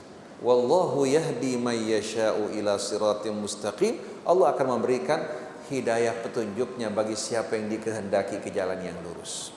Jadi Allah tidak mengatakan Allah akan berikan bimbingan bagi Ustadz Husain, atau bagi jamaah Rasil, atau bagi orang NU, atau Muhammadiyah, atau Syiah Sunnah, tidak. Yang beriman dengan tulus pada kebenaran itu yang dapat petunjuk. Jadi bukan jaminan seorang ustadz seperti saya ini ya pasti mendapatkan petunjuk. Kalau saya tidak memenuhi syarat, Allah akan haramkan hidayahnya dari saya. Kalau saya berdakwah yang saya inginkan dunia dan materi, Allah Subhanahu wa taala akan tutup pintu hidayahnya dari kita. Karena dakwah ini mengajak kepada Allah. Kita bekerja pada Allah. Seharusnya imbalan kita datang dari Allah. Allah tidak akan sia-siakan kita. Tapi begitu agama diperjualbelikan, akhirnya membuat tanggapan masyarakat terhadap agama juga apa? Sinis. Dan tidak merasa bahwa ini misi risalah yang disampaikan dari Allah dan melanjutkan risalah nabinya. Soal rizki tidak perlu khawatir, Allah dialah yang telah memberikan rizki buat nabinya, melimpahkan kemuliaan bagi mereka orang-orang yang berjalan di jalan Allah Subhanahu wa taala. Nah, selanjutnya syahidallah annahu la ilaha illahu. Allah bersaksi bahwa tiada Tuhan selain dari Allah. Kalau Allah bersaksi, kira-kira kesaksiannya amat dahsyat apa tidak? Kalau seorang datang diminta menjadi saksi, begitu diminta menjadi saksi, apa bukti kesaksiannya? Dia akan membawakan 1-2 bukti. Kalau Allah, alam raya seluruh isinya, apakah tidak menjadi bukti kebenarannya? Jangan jauh alam raya, diri kita semua ini yang Allah ciptakan dengan penuh keseimbangan, menjadi bukti akan kekuasaan Allah apa tidak? Ilmunya, kebijaksanaannya. Masih kita ragu pada Allah? Alaihissallahu bi ahkamil hakimin. Kira-kira Bapak Ibu saya mau tanya, ada enggak yang mau katakan dilakukan modifikasi? Ada seorang katakan dokter ahli bedah mengatakan, Ibu, saya pikir kalau mata Ibu satu di belakang, satu di depan akan lebih sempurna. Atau katakan telinga Ibu ditambahkan lagi. Atau posisi hidung Ibu dirubah sedikit. Kira-kira ada yang mau enggak? Kita merasakan yang Allah ciptakan ini memang sudah paling apa? Paling indah. Betul enggak? Kira-kira Pak Jokowi, kalau ditawarkan umpamanya Pak Jokowi, mau enggak kamu dimodifikasi? Atau anggota MPR, DPR kita atau pejabat kita mau enggak? Tapi yang saya heran, kok terhadap hukum Allah ragu? Terhadap keadilan Allah, tapi terhadap dirinya ini yang diciptakan Allah penuh keseimbangan, dia tidak mau dirubah, tapi hukum Allah mereka tolak. Kenapa? Karena tidak sesuai dengan hawa nafsu. Nggak bisa main 4 gulipat kan? Tidak bisa main 4 gulipat. Jadi masalahnya ini 4 gulipat yang menyisihkan hukum Allah, mereka beranggapan Allah Maha Pengampun lagi Maha Penyayang. Apalagi kalau jadi pejabat koruptor, sumbang masjid disambut, sumbang majelis ta'lim disambut, bahkan yang paling banyak dapat doa mereka. Betul enggak? Mereka beranggapan amal mereka diterima, apalagi ulama yang doanya kalau dipanggil cepat-cepat ulamanya datang bergegas-gegas. Jadi mereka merasa dapat perlindungan, jaminan dari ulama sama kiai, di hadapan Allah mereka yang akan jadi pembela. Tahu-tahu sampai di hadapan Allah ulamanya yang lebih dulu dimasukkan dalam api neraka. Kenapa? Mendoakan orang yang zalim. Tugas ulama mengingatkan, menegur, bukan mendoakan orang yang zalim. Jadi kalau kita doakan pejabat yang korup supaya dipanjangkan umurnya, diteruskan jabatannya, bapak join ikut serta dalam kezalimannya. Tapi kalau bapak beriman, tegur dirinya, ittaqillah. Malah diberikan uang, maaf Pak, ini uang dari mana? Kalau ini uang milik negara, saya tidak berani karena berarti saya join sama bapak dalam khianat. Tapi kalau uang ini gaji berapa? Gaji bapak berapa coba? Banyak pejabat yang gajinya jarang diambil. Anggota MPR, DPR kita jarang diambil gajinya. Walaupun lumayan untuk kita 50 juta, besar enggak? Buat mereka kecil. Buat mereka kecil. Ini bukan omong kosong. Berapa orang bilang, saya 3-4 bulan gaji saya nggak ambil. Karena sabetannya apa? Dan dia bilang, ini komisi kering. Apalagi kalau pemimpin komisi orang jujur, wah, barang-barang kamu jadi miskin katanya. Ini omongan keluar dari mulut mereka untuk masa-masa kini, bukan bohong. Seorang laki-laki, anggota DPR, dia bilang sama istrinya, kamu pilih mana? Air mata atau mata air? Istrinya bilang mendingan air mata, tapi jangan kamu permalukan kita, di akhirat kita bebas. Akhirnya suaminya pegang komisi apa? Yang paling kering, tapi menyangkut kebijakan. Dan orang-orang di bawahnya gerah terhadap dirinya. Waktu dia keluar dari DPR, rumah tidak punya. Padahal kesempatan dia cukup banyak. Tapi dimusuhi rame-rame. Nah, kita berharap rakyat jangan memusuhi kebenaran. Mari bersama-sama kita tata ulang, perbaiki bangsa kita, negara kita. Kita mulai dari diri kita. Jangan dari orang lain, dari diri kita. Jangan terima yang tidak benar. Kemudian berbuatlah yang baik, walaupun orang rusak di sekeliling kita, jangan kita ikuti mereka. Allah bersaksi, kesaksiannya alam raya dan seluruh isinya. Wal malaikatu wa ulul ilmi syahidallahu annahu la ilaha illahu. Allah bersaksi tiada Tuhan selain dari Allah. Ini bukti-bukti kesaksiannya begitu jelas. Para malaikat bersaksi, begitu pula orang-orang yang berilmu. La ilaha illahu, atau qaiman bil qist, Allah memerintah dengan penuh keadilan. La ilaha illahu wal azizul hakim, tiada Tuhan selain daripadanya, dia yang maha perkasa lagi maha bijaksana. Kalau kita semua bersaksi bersama malaikat, bersama Allah, bahwa tiada Tuhan selain dari Allah, asal usul kita alam raya kembali kepada Allah, juga di bawah pemerintahan Allah, dengan sendirinya apa? Kita harus menyatakan keislaman, ketundukan kita pada Allah. Inna dina indallahil Islam. Maka dari sini lahirlah bahwa agama satu-satunya yang diterima oleh Allah, keislaman, kepasrahan, kepatuhan pada Allah sebagai Tuhan dan pencipta kita semua. Ini merupakan loyalitas kita yang wajar, yang berasal dari apa? Dari kewajaran dan fitrah kita semua. Wa man yabtaghi ghairal islami dinan falan yuqbala minhu wa huwa fil akhirati minal khasirin. Siapa yang mengikuti atau menempuh jalan selain dari Islam, maka tidak akan diterima daripadanya di hari akhirat, dia termasuk orang yang rugi. Jadi inna dina indallahil Islam wa makhtalafal ladzina utul kitab, dan tidak terjadi perselisihan di antara para ahli kitab illa min ba'di ma ja'ahumul ilmu baghyan bainahum, kecuali setelah datang ilmu yang memberikan penerangan, penjelasan, sebabnya sama, baghyan bainahum, karena apa? Kecondongan untuk berbuat kezaliman. Wa may yakfur bi ayatillah fa innallaha sari'ul hisab. Siapa yang ingkar kepada ayat-ayat Allah, maka Allah maha cepat hisab. Berapa sih kita hidup di dunia ini? Saya merasa baru pulang dari Mesir kemarin, sekarang sudah berubah semua. Orang bilang, Ustaz kok cepat amat tuanya? Saya bilang bukan cepat, memang sudah tiba saatnya. Saya nggak mau saya semir sama sekali, supaya saya selalu kalau bercermin, saya lihat diri saya sudah semakin dekat dengan panggilan Allah. Itu merupakan satu hal yang mesti kita banyak ingat. Tapi kalau saya bersihkan sama sekali, saya semir, saya selalu merasa seperti ABG. Akhirnya seperti mobil Kopaja, mesinnya tua, bodi di luarnya yang bagus. Begitu nanjak sedikit apa? Langsung mundur ke belakang. Jadi Allah peringatkan kita semua dengan uban kita, dengan kondisi kita pada saat ini, bahwa sebentar lagi kita akan melepaskan kehidupan kita. Penyesalan yang paling besar kalau kita belum melakukan apa-apa. Maka saya ingin ajak Bapak Ibu, mari kita bekerja untuk Allah demi bangsa kita dan negara kita. Setelah itu, saya tidak akan perpanjang, kita ingin buat sunnah tanya jawab setelah itu hadirin sekalian. Fa'in hajjuka, kalau mereka mendebat kamu, menolak kamu wahai Rasulullah. Faqul aslamtu wajhi lillah, katakan, aku pasrahkan wajahku seluruh hidupku kepada Allah. Wa manittaba'an, dan siapa saja yang mau ikut bersama aku. Wa qul lil ladzina utul kitaba wal ummiyin, katakan pada para ahli kitab wal ummiyin dan orang-orang buta huruf dari bangsa Arab, kaum musyrikin yang tidak berpendidikan, aslamtum, mau enggak kalian Islam bersamaku?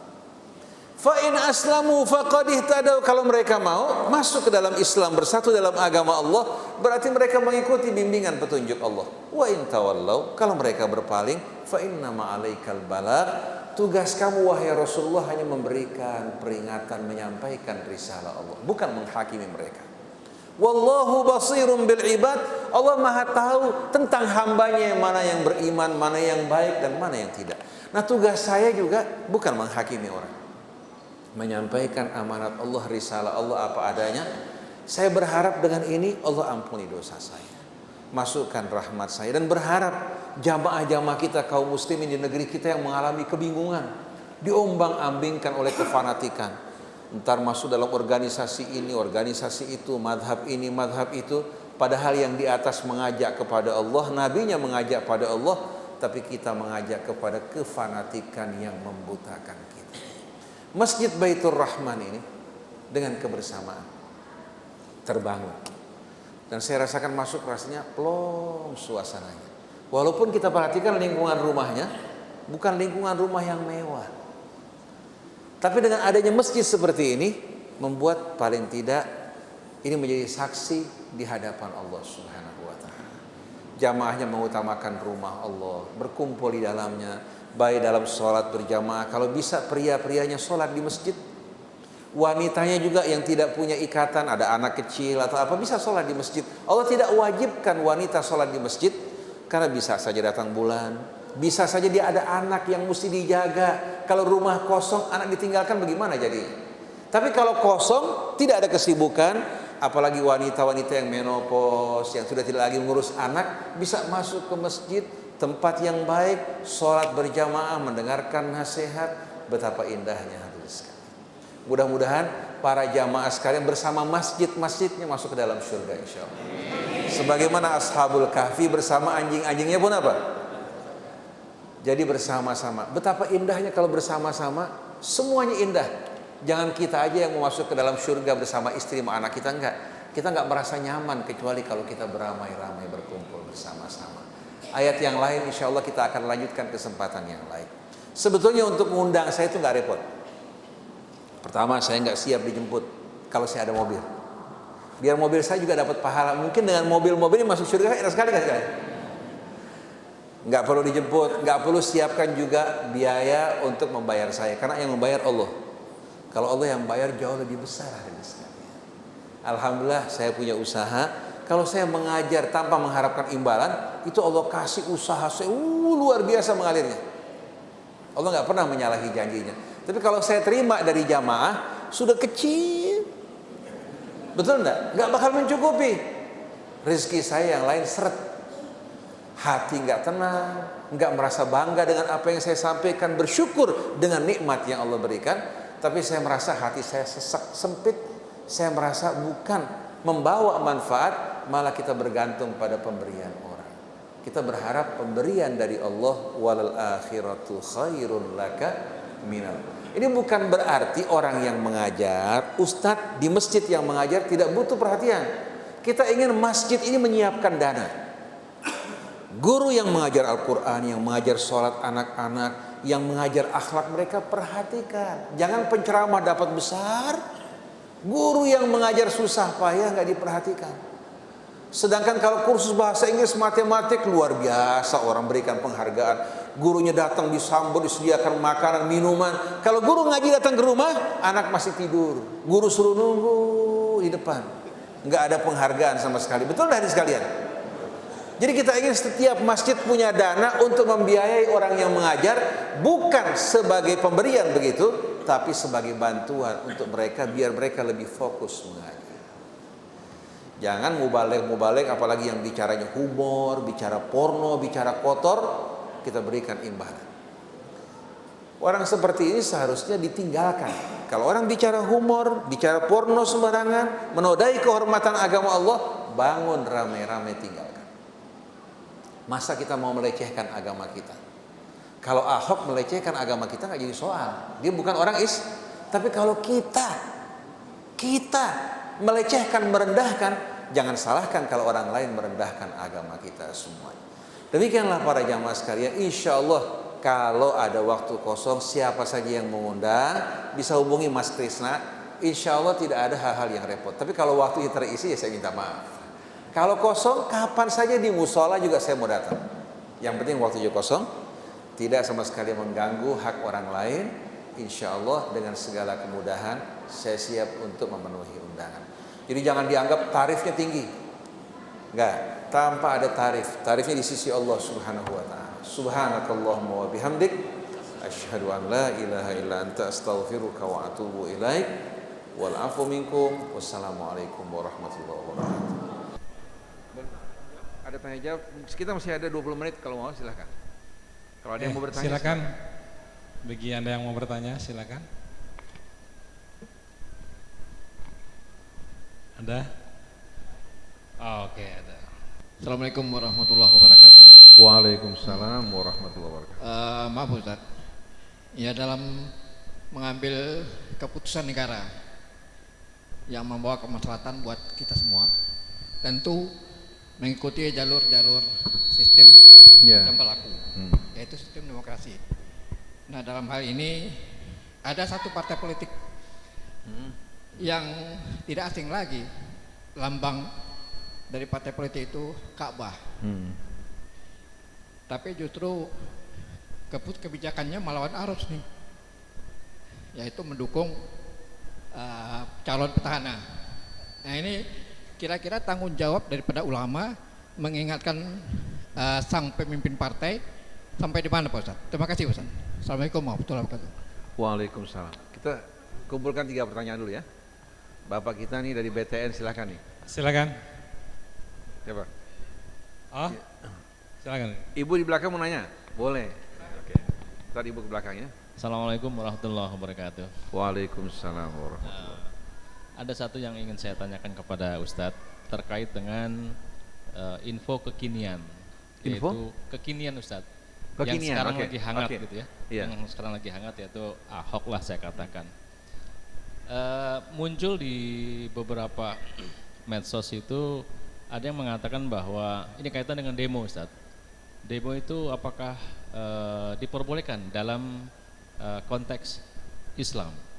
Karena saya pernah ada satu di medsos, ada seorang ustadz mengatakan bahwa demo itu tidak ada dalam ajaran Islam. Bahkan sampai kepada fatwakan atau divonis bahwa demo itu adalah tidak sunnah atau bahkan mengarah kepada bid'ah. Nah ini mohon penjelasan terkait dengan masalah demo dan yang sekarang lagi hangat. Mungkin jamaah tahu 4 November adalah hari yang akan kita bersama-sama untuk melakukan sebuah aksi terkait dengan isu nasional Ustaz. Baik, terima kasih. Assalamualaikum warahmatullahi wabarakatuh. Waalaikumsalam warahmatullahi wabarakatuh. Ibu di belakang yang Satu lagi dari kalangan ibu. Enggak, 2. Ibu dua juga. Ada itunya. Biar adil ya. Bapak 2 ya, ibu 2. Bapak 2, ibu 1 dah. Ibu 1 saja. Baik, silakan. Nanti nyusul ibu-ibunya. Bisa tolong. Ibunya bisa maju ke depan ya, silakan.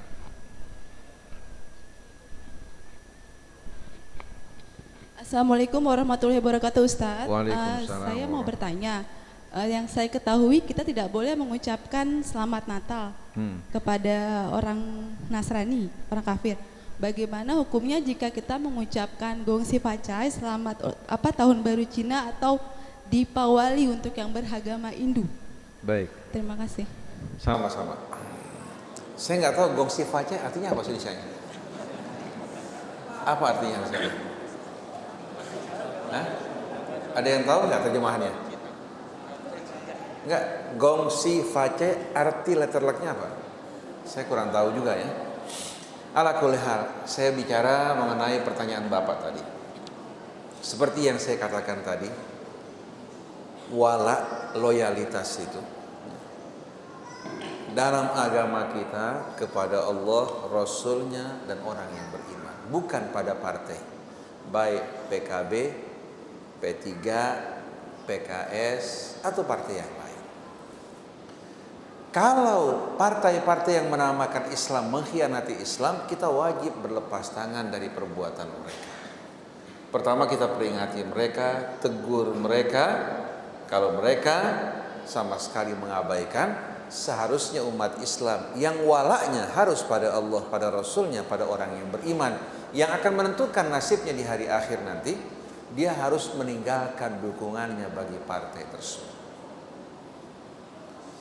Karena partai ini lahir dengan lambang Ka'bah untuk mengajak manusia menghadapkan wajah mereka pada Allah. Nah, sekarang kita lihat dengan naiknya Jan Farid dan sebelumnya juga Romi. Ini partai-partai ini sebetulnya menjadi kendaraan politik, bukan untuk membela kebenaran. Banyak partai Islam melahirkan koruptor, pengkhianat. Malah kita lihat dari luar Islam, kita jumpai orang-orang seperti Gandhi, Nelson Mandela, Hugo Chavez, pimpinan Venezuela, Evo Morales, Ahmadinejad. Kita jumpai juga betul-betul hadirin sekalian sekian banyak, bahkan kita jumpai sekarang pimpinan Filipina Duterte ini melakukan pembersihan terhadap pengedar narkoba. Amerika marah, PBB marah, karena Amerika tidak ingin satu rakyat itu bersih dari narkoba. Tidak ingin rakyatnya mencintai bangsanya, negaranya, membangun diri mereka. Itu pantangan buat para kolonialis. Tapi kalau rakyatnya terpuruk dalam pornografi, dalam korupsi, dalam obat-obatan, ini mangsa yang paling empuk, disetir kemana saja mau. Nah, ini pejabat kita di atas ini kebanyakan sudah korup. Kebijakan-kebijakan yang mereka lakukan sudah keluar dari kebenaran, melindungi yang zalim, membolimkan orang-orang yang benar dan adil. Kemudian media di tangan mereka, mereka mampu untuk membusukkan yang baik, membaikkan, mengharumkan yang busuk. Ini kesulitannya. Umat Islam sibuk hanya masalah apa? Jenggot, letakkan tangan di sini sama begini, begini atau begini. Terus saya lihat celana cingkrang, itu pembahasan kita. Lihat di media-media kita ada sekalian. Ini yang jadi pembahasan. Betul, jenggot merupakan hal yang mustahab, asal rapi, jangan berbau yang tidak sedap, jangan menimbulkan juga keseraman. Rapi seperti Nabi, memegang jenggotnya sekepal hadirin sekalian dan bersih, harum. Dan tidak ada kesan kesombongan menganggap dirinya yang paling selamat di akhirat. Lemah lembut mengajak orang pada kebaikan. Tapi bukan agama diukur dengan jenggot. Walaupun jenggotnya panjang, jidatnya hitam, celananya cingkrang, kalau akhlaknya tidak baik, apalagi tidak punya peran positif dalam pembangunan bangsa, yang mungkar terang-terangan dibiarkan, tapi yang tidak mungkar dibesar-besarkan. Ini bukan menyindir satu kaum, siapa saja dari kita yang seperti ini. Jadi kita ingin betul-betul kepedulian terhadap umat, bangsa, negara ini bahagian dari Islam. Jangan bid'ah sunnah dibatasi dalam ritual. Bid'ah dalam kehidupan kita, artinya kalau kita menjalani kehidupan tidak sesuai dengan bimbingan Allah dalam kitabnya maupun Rasul. Sunnahnya yang mencontoh Nabi dalam kehidupan sosialnya, ekonominya, budayanya, berbangsa, bernegaranya. Kan Nabi pemimpin, bahkan sampai di medan perang. Jadi P3 yang kita lihat pada saat ini berkhianat, dan partai-partai yang lain, kalau umat dewasa tahu wala mereka untuk Allah, Rasulnya, orang yang beriman, tiap partai yang berkhianat jangan berikan suara. Kalau tidak, suara kita kelak akan ditanya oleh Allah. Innallaha ya'murukum an tu'addul amanati ila ahliha. Allah perintahkan kalian menyerahkan amanat pada ahlinya. Wa idza hakamtum an tahkumu bil adl. Kalau kalian berikan keputusan dengan adil. Dan Allah ingatkan kita, ya ayyuhalladzina amanu atiiullah wa atiiur rasul wa ulil amri minkum. Renungkan, wahai orang yang beriman, taati Allah. Kembali kata kerjanya diulang, dan taati Rasul. Tapi pada ulul amri kata kerja tidak diulang. Kenapa? Karena taat pada ulul amri tergantung taatnya mereka pada Allah dan Rasulnya. Kalau partai katakan P3 tidak taat pada Allah Rasulnya, bahkan berkhianat, buang partainya hadirin sekalian. Jangan berikan suara biar Jan Farid nari sendirian. Saya kenal Jan Farid cukup lama hadirin sekalian. Dari mulai belum hadirin sekalian dekat dengan grup Tommy, masih bekerja pada satu perusahaan, saya kenal dia. Dan sama sekali keislamannya tidak menonjol. Walaknya bukan untuk Allah, bukan untuk Rasulnya, bukan untuk Islam. Maka saya heran, orang berduit sekarang bisa beli apa aja. Seperti pemilik Lion Air, Rusdi Kirana, datang ke PKB memberikan uang 1 T, diangkat menjadi apa? Dan dia ingin kalau bisa menjadi Menteri Perhubungan, supaya paling tidak dia nggak diperas lagi hadirin sekalian oleh pejabat-pejabat. Dan kita lihat bagaimana hutang yang diberikan pada Rusdi Kirana yang tadinya merupakan seorang pemilik travel kecil, sekarang berhubungan dengan Jambo, dengan Airbus. Negara kita hasil uangnya ini dari penumpang kita sebagian besar masuk ke kantong mereka. Jadi kita perhatikan yang kita keluarkan semua apa hadirin sekalian adalah kekayaan kita. Dan tahu gak hadirin sekalian, kita membayar hutang luar negeri kita dengan cara apa? Ada orang bilang, Ustaz, dengan pajak. Salah, pajak sedikit. Pajak kita ini untuk anggaran belanja negara. Sekarang presiden lagi bingung, sampai hal yang kecil mau diambil. Kalau bisa rakyat dicekek sekalian hadirin sekalian. Sudah susah kita jual beli bayar, kemudian juga PBB bayar, mobil kita bayar pajaknya, jelas semuanya, tapi masih diharuskan membayar tax amnesty. Betul tidak hadirin sekalian? Kita membayar hutang luar negeri kita dengan jatuhnya mata uang kita di hadapan barang. Bukan barang naik, bukan. Uang kita jatuh. Kalau tadinya dengan 500 perak bisa beli beras liter, sekarang beras 12.000. Berarti bukan barang naik, mata uang kita yang jatuh karena pemerintah mencetak uang melebihi cadangan devisa yang dimiliki. Pengusaha ini mengeruk hadirin sekalian uang rakyat dari hasil mega proyek, mega ekonomi yang mereka pegang. Kita terus membayar dari mulai snack, melalui Indofoodnya, melalui ini, uangnya diangkut ke luar negeri. Akhirnya mata uang kita semakin hari semakin apa? Jatuh. Belum lagi bursa saham, aset cuma 10 triliun, mereka bilang 50 triliun, dijual 40%, bukan hanya modal kembali, tapi garok rakyat hadirin sekalian. Ini terjadi. Jadi kita ini membayar hutang luar negeri kita dengan pandai pemerintah mengambil uang rakyat tanpa mereka sadari. Di hadapan barang uang rupiah kita jatuh sedikit demi sedikit. Akhirnya nanti terjadi lagi sunring seperti pada era Bung Karno dulu. Kalau nggak salah pada era Bung Karno 3 kali. Pertama pada masa peralihan dari Jepang, dari Belanda ke Indonesia.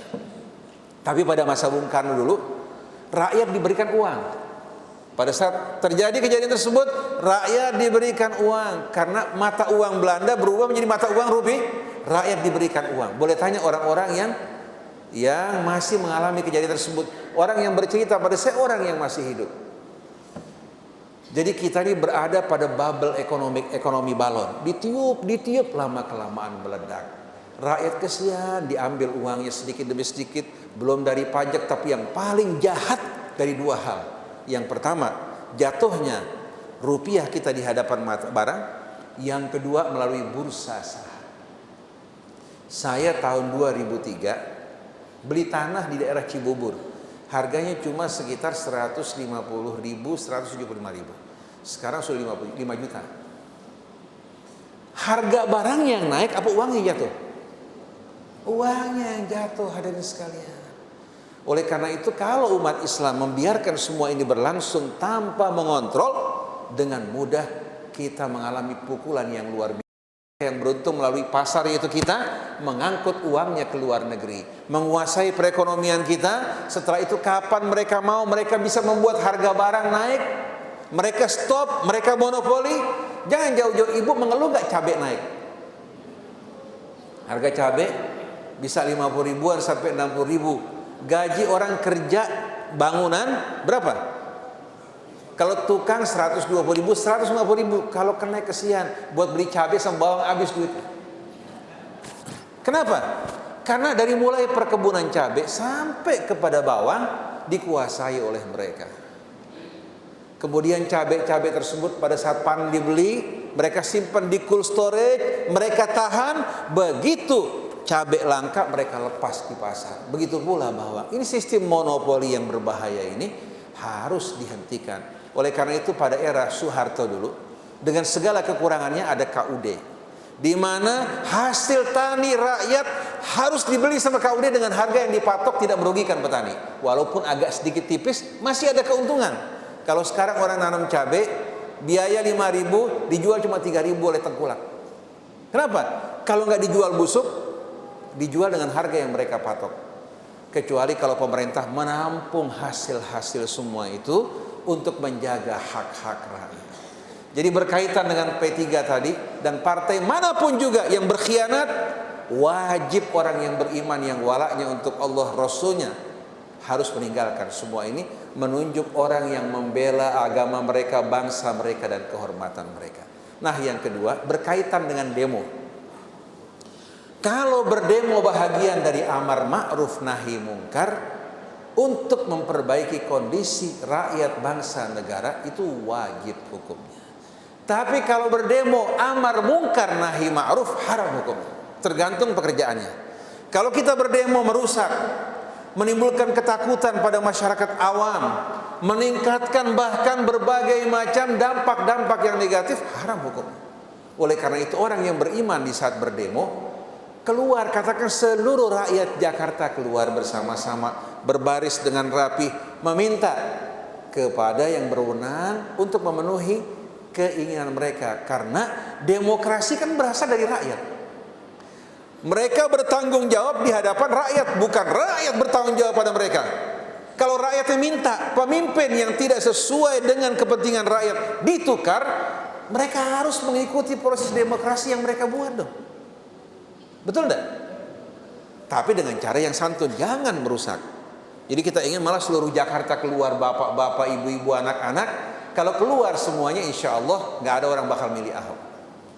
Orang tahu bahwa rakyat apa tidak suka. Tapi begitu ada kerusakan, apalagi disusupi, akhirnya orang dan rakyat langsung antipati terhadap mereka. Nah kalau terjadi demo sampai warung-warung diambil, airnya diambil, orang belanja tidak bayar, ini harus dihentikan oleh para pendemo. Oleh karena itu kalau berdemo bahagian dari amar ma'ruf nahi mungkar, itu harus, kalau tidak, kalau azab turun, yang berdiam semua kena. Yang melarang berdemo dengan tujuan baik ini sebetulnya raja-raja dan penguasa. Asalnya larangan dari Saudi, karena Saudi nggak ingin rakyatnya berdemo. Negara menguasai rakyat, bahkan uang rakyat dari hasil minyak dikuasai oleh pemerintah. Rakyat Saudi 75% tidak punya rumah. Masih lebih baik negara Teluk. Rakyat Saudi 75% tidak punya rumah. Harta kekayaan tanah milik para raja dan amir. Segala hal harus ada rekomendasi dari amir ini, amir itu. Kalau amir mau ngambil punya rakyat, nggak ada yang bisa menolak. Nah mereka ingin supaya ulama-ulama ini mengingatkan rakyat demo bid'ah. Kenapa? Karena membahayakan buat kepentingan mereka. Nah ulama-ulama jebolan sana banyak yang menyuarakan hal ini karena mereka beranggapan tidak boleh sama sekali keluar dari apa? Dari pemimpin. Demo bukan untuk menimbulkan kerusakan, memperbaiki keadaan. Kalau rakyat Jakarta semuanya keluar mengatakan kami tidak menginginkan Ahok, kira-kira yang di atas bisa apa? Kalau Jokowi masih mempertahankan, minta Jokowinya mundur sekalian. Betul nggak hari sekalian? Iya. Masa di tengah-tengah bapak-bapak nggak ada yang sanggup jadi pemimpin? Masa kalah hadirin sekalian? Jadi sebetulnya kalau rakyat bisa bersama, demokrasi yang diperalat pada saat ini dikendalikan bisa berubah. Mau nggak mau sekarang kita umat Islam kan bukan menerapkan hukum Islam, proses demokrasi kan. Demokrasi itu kembali hukum kepada rakyat, kekuatan dari rakyat. Manfaatkan proses ini asal kita menyatukan rakyat. Dan tahu nggak, saya kenal banyak orang Cina yang luar biasa hadirin sekalian kepeduliannya terhadap kebaikan. Bahkan mereka antipati terhadap Ahok, mulutnya yang kotor, yang menimbulkan persoalan, dan mereka tidak suka dengan gaya-gayanya. Sampai mereka bilang kalau masuk ke tempat kita, kalau itu pukulin. Mereka senang-senang bersama para Taipan. Begitu ada ancaman mereka lari ke luar negeri, kita yang menjadi korban. Oleh karena itu tolong dalam berdemo, dalam mengingkari yang mungkar, jangan berbuat mungkar. Jangan orang-orang Tionghoa yang kerja baik, yang jujur, yang rapih dimusuhi atau diganggu. Karena kita membela keadilan untuk siapapun juga. Tapi kalau para Taipan yang merusak, kita harus menunjukkan sikap kita hadirin sekalian. Jadi tetap demo dengan kebersihan dan keadilan. Kemudian berkaitan dengan pertanyaan ketiga tadi, kita dilarang memberikan selamat yang berhubungan dengan hal-hal yang mungkar, yang tidak sesuai dengan agama kita. Kalau gongsi facai menjurus ke arah yang mungkar, ya haram hukumnya. Kalau tidak, dengan sendirinya hadirin sekalian apa? Tidak diharamkan. Karena saya nggak tahu artinya, jadi saya nggak berani berikan keputusan. Nah, berkaitan dengan Natal, kenapa kita nggak boleh mengucapkan selamat Natal? Kalau kita buka beberapa dari Google, beberapa ensiklopedia yang ada, kita akan temukan bahwa selamat Natal itu adalah ucapan selamat atas kelahiran Yesus sebagai anak Tuhan. Yesus sebagai anak Tuhan. Dan Natal diperingatkan itu belakangan, jauh-jauh hari. Bahkan Yesus diangkat, dibaptis sebagai anak Tuhan dimulai tahun 325 Masehi oleh Konstantin dengan mengerahkan orang-orang yang berada pada Paulincet gereja Paulus, ya, memberikan toleransi mengawinkan antara agama yang dibawa Al-Masih dengan agama kaum pagan, dan mereka menyamakan antara dewa matahari Zeus dengan Yesus. Akhirnya gereja Paulus berhasil membuat Roma mengakui agama mereka. Bahkan ibu dari Konstantin merupakan wanita yang dibaptis, walaupun Konstantin sendiri sampai sebelum meninggal dunia baru pada akhir hidupnya dibaptis. Jadi agama hanya merupakan alat saja. Nah, setelah itu mulai ada pengakuan dari gereja Paulus, bukan gereja Rasul, bahwa Yesus sebagai anak Tuhan. Gereja Rasul tidak mengakui hal tersebut, oleh karena itu mereka diperang dan dibunuh. Nah, pernyataan kita selamat Natal, kalau artinya selamat atas lahirnya Isa Al-Masih, Nabi dan Rasulullah, nggak ada halangan. Tapi masalahnya, pernyataan ini sebagaimana yang mereka inginkan, kita menyatakan dan mengakui Yesus sebagai anak Tuhan. Kelahiran di bulan Desember bertentangan dengan keterangan Quran yang menjelaskan Sayyidah Maria melahirkan di bawah pohon korma di saat buah korma sedang dalam keadaan mengkel. Bulan Desember tidak ada korma karena musim dingin, dia hanya ada di musim panas. Oleh karena itu Yesus yang mereka peringati dengan pohon cemara, dengan kapas menunjukkan musim salju. Sedangkan Nabi Isa yang kita peringati adalah Nabi yang lahir di musim panas di bawah pohon korma, bukan dalam kandang kambing. Dari wanita suci yang tidak berhubungan dengan siapapun, tapi dengan kalimat Allah kun fayakun, lahir seorang hamba yang dimuliakan Allah. Maka kalau kita mau berikan salam, salam kita apa? Assalamu alal masih Isa bin Maryam yauma wulida wa yauma yamutu wa yauma yub'atsu hayya. Sebagaimana yang Allah ajarkan ketika Al-Masih mengatakan wassalamu alayya yauma wulidtu wa yauma amutu wa yauma ub'atsu hayya, maka kita mengatakan assalamu alayka ya Isa bin Maryam Rasulullah yauma wulidta wa yauma tamut wa yauma tub'atsu hayya. Salam sejahtera bagimu pada saat kamu lahir, pada saat dibangkitkan, pada saat kamu mati, dan pada saat kamu dibangkitkan kembali. Tapi kalau selamat Natal Tidak mungkin kita akan mengubah wala kita untuk Allah, Rasul, dan orang yang beriman karena untuk mencari kesenangan mereka. Dan tidak mungkin kita akan memberikan pembenaran pengangkatan pemimpin yang tidak beriman di tengah-tengah orang yang beriman karena ingin menyenangkan mereka. Jadi kita ingin mulai sekarang dimanapun juga wala kita hanya untuk Allah, Rasulnya, dan orang yang beriman. Jadi berkaitan dengan gongsi facai dan lain-lainnya, apa saja yang bertentangan dengan iman kita, keyakinan kita, haram bagi kita untuk memberikan selamat dalam hal tersebut. Coba tanyakan atau buka kamus apa arti gongsi facai, latar belakangnya, kita kembalikan semua kepada mereka yang tahu. Demikianlah para jamaah sekalian, sudah pukul 11. Berapa? Ya. Karena kita ada acara lagi kebetulan di luar, ya. Tapi saya bahagia sekali dikumpul pada hari ini bersama para jamaah Masjid Baitur Rahman, bersama juga paguyuban taklim masjid dan musola Bekasi Selatan dengan masjid yang cukup sejuk dan nyaman. Mudah-mudahan juga jamaah kita dari masjid-masjid yang lain di Bekasi utaranya, Bekasi baratnya dapat mencontoh bapak-bapak, ibu-ibu sekalian bekerja sama untuk membangun kehidupan sesuai dengan petunjuk Allah Subhanahu wa taala.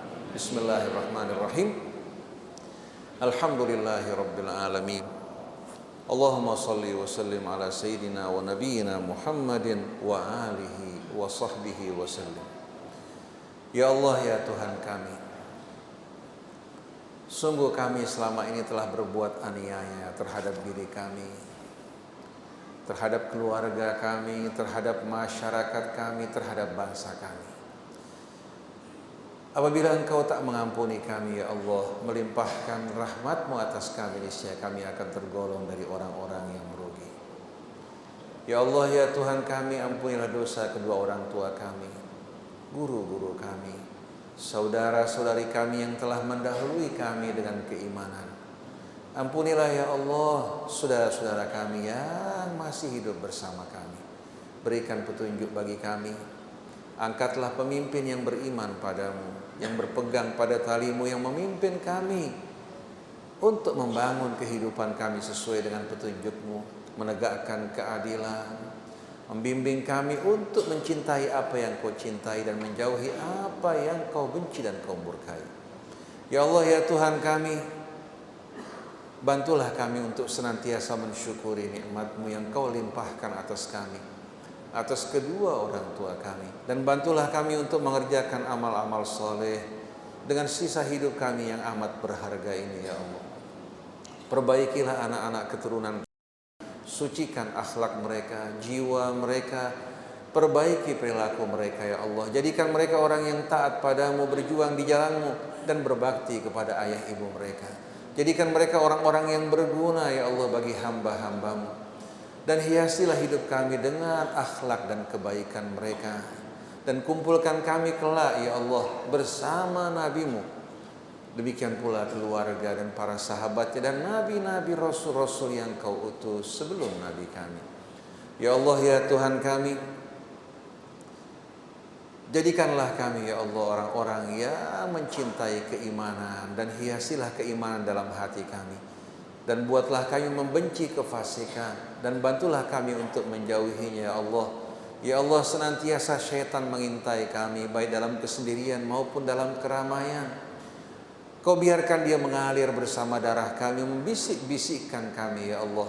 Hanya kepadamu kami berlindung, kepadamu, ya Allah, kami bernaung, kepadamu kami memohon pertolongan. Selamatkan dan lindungi kami, keluarga kami, masyarakat kami, umat kami dari tipu daya syaitan.